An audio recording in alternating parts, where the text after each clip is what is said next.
Κοίταξα χιλιάδες ώρες τα έργα σου. Τα κοίταξα, τα ξανακοίταξα. Και υπάρχουν πολλά μπορεί να πει κανείς. Και προσπάθησα να τα μεταφέρω και αυτά στο χαρτί. Αλλά αυτό που εντυπωσιάζει περισσότερο είναι αυτή η πανδεσία των χρωμάτων, αυτή η φοβερή χαρά. Και βέβαια αυτή ότι δίνεις πλακάτα χρώματα. Δηλαδή τα δουλεύεις έτσι που ο θεατής εισπράττει, συνεχώς εισπράττει. Δηλαδή εισπράττει μία χαρά, αλλά εισπράττει ας πούμε και μία καθαρότητα στα σχήματα που κάνεις. Σου λέει τίποτα αυτό ή δεν σε εκφράζει καθόλου? Αυτό που είπες τώρα είναι η ουσία της ζωγραφικής, ο τρόπος που λύνω το θέμα. Ο τρόπος που λύνω ας πούμε τα ζωγραφικά μου προβλήματα. Ναι. Και είναι και συνειδητός, δηλαδή δεν είναι ότι δεν τσαλαβώ κάπου και πού και σε κάποια άλλη περιοχή ζωγραφική. Ναι. Απλώς επειδή αυτό συνδέεται πολύ με την ελληνική παράδοση, με αυτό που λέμε Ανατολή εδώ, που ξεκινάει με την αρχαία Ελλάδα, ενδεχομένως και παλιότερα βέβαια, και περνάει μέσα από το Βυζάντιο και με αυτόν τον τρόπο επηρεάσαμε κατά κάποιο τρόπο και τη Δύση, αλλά μέχρι εκεί στα Βυζαντινά που στην ουσία μια κοιλίδα δίπλα σε μια άλλη δημιουργούσε χώρο, είναι αυτό το οποίο εμένα με μαγεύει. Δηλαδή το να βάζεις μια κοιλίδα και άλλη μία και να φτιάχνεις χώρο, νομίζω ότι είναι επαρκή εργαλεία για να πω ό,τι χρειάζομαι. Αυτό βγαίνει και στο έργο σου, έτσι. Δηλαδή, το λέω γιατί εγώ δεν ήμουν ποτέ δυστυχώς μπροστά στην ώρα της κατασκευής και προσπάθησα λίγο να καταλάβω το πώς έφτανες ας πούμε στο τελικό αποτέλεσμα. Και το άλλο που μου έκανε φοβερή εντύπωση είναι ότι όλα τα έργα έχουν προοπτική, έχουν ένα βάθος.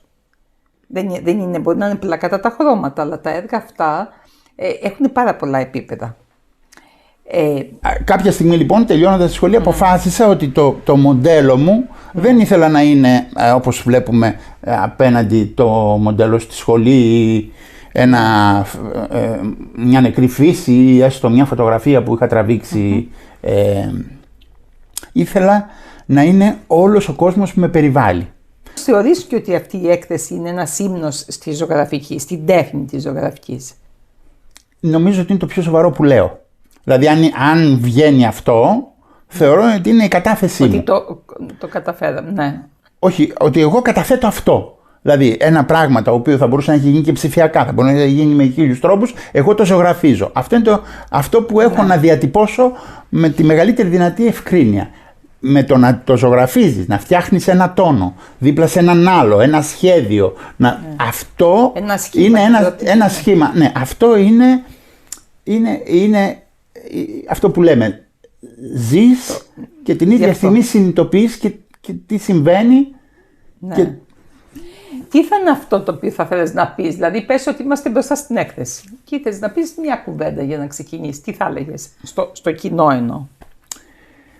Τώρα τι θα μπορούσα να πω έτσι γενικά? Ευελπιστώ απλώς και τα δικά μου έργα να αποτελέσουν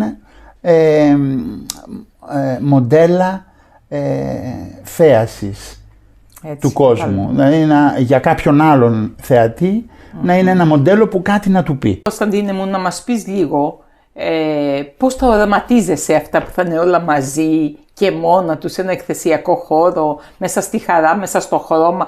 Δηλαδή τι περιμένεις, την εντύπωση που θα έχει και ο θεατής που θα τα δει? Διότι εδώ τα βλέπουμε σε ένα άλλο περιβάλλον, στο περιβάλλον της δηλαδή πώς την έχεις οραματιστεί αυτή την έκθεση μέσα? Λουίζα, συγγνώμη που σε διακόπτω, αλλά η αλήθεια είναι ότι πάντα είναι τελείως διαφορετικό στείνοντας την κάθε έκθεση, πώς βλέπεις τα έργα μέσα στα τελεία του καλλιτέχνη και πώς μετά στείνονται μέσα σε μια έκθεση. Πώς δηλαδή τα αποχωρίζεις από εδώ και τα βάζεις σε ένα κοινό. Δεν είναι πολύ διαφορετικό? Ξέρεις τι, ο θεατής βλέπει το αποτέλεσμα, αλλά αυτό το ταξίδι, ότι εδώ που τα βλέπουμε αλλιώς βέβαια, και πώς στείνονται όλα μαζί. Και είμαστε και σε ένα τόσο έγχρωμο περιβάλλον, να το πω έτσι, χαρούμενο. Κωνσταντίνε, σε νοιάζει? Πώς το σκέφτεσαι? Κοίτα, μια έκθεση είναι ένα άλλο έργο. Κάθε δουλειά, ό,τι και να έχεις προγραμματίσει, εκείνη τη στιγμή στο στήσιμο φαίνεται. Για μένα μιλάει υπό μόνη της. Μιλάει υπό μόνη της, δηλαδή, και σου λέει, και σου λέει εδώ θέλω να το τοποθετηθώ. Θέλω να είμαι αυτό το έργο με εκείνο το έργο. Κωνσταντίνε, έχει σχεδόν στηθεί η έκθεση. Σου εύχομαι ακόμα καλή επιτυχία.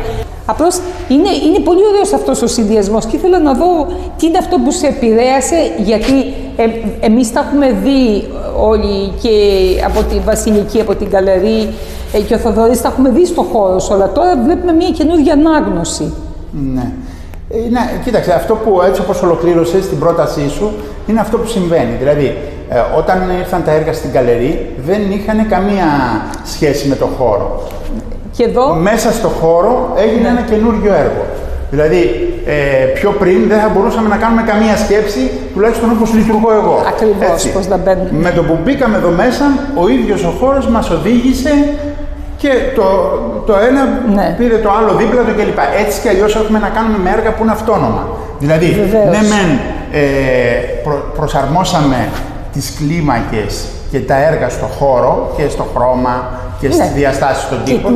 Παρ' όλα αυτά όμως, το κάθε έργο πρέπει να κρατήσει την αυτονομία του. Είχαμε πριν ένα θέμα εδώ, με αυτά τα δύο έργα που είχαν γραμμές, όσο και να είναι τα πιο, ή τουλάχιστον να αρέσουν, επειδή δεν είναι συνέχεια το ένα του άλλου, είναι δύο διαφορετικές προσεγγίσεις, προτιμήσαμε να τα χωρίσουμε με αυτή την ανάσταδο, που μετά εσύ άρχισε και μας λες ότι είναι και πετυχημένο. Ας πούμε, σαν εκδοχή. Βρίσκω ότι καταρχάς εκεί έχεις μορφές, όπως θα έλεγες, εδώ έχεις τα πιο γεωμετρικά σου, εδώ έχεις κάνει και λίγο συζήτηση περί φύσης, είναι από τα στοιχεία της φύσης εδώ οι επιρροές, όπου εκεί είναι οι μορφές, όπως είπες. Έτσι κι αλλιώς οι άνθρωποι, για να διαβάσουν όλοι οι ζωγράφοι, ας πούμε, οι καλλιτέχνες, όλοι οι καλλιτέχνες, σαν πρότυπα έχουν τη φύση. Ναι. Οπότε μοιραία, ό,τι αναγνωρίζουμε σχετίζεται με αυτό που ήδη γνωρίζουμε. Ναι. Πάντως εγώ κάτι που έχω να πω εδώ σε αυτή την έκθεση είναι, επειδή ακριβώς όλα τα έργα είναι εδώ, μπαίνει το φως από εδώ, έχει ενσωματωθεί εξαιρετικά το έξω της γκαλερί με το μέσα. Δηλαδή,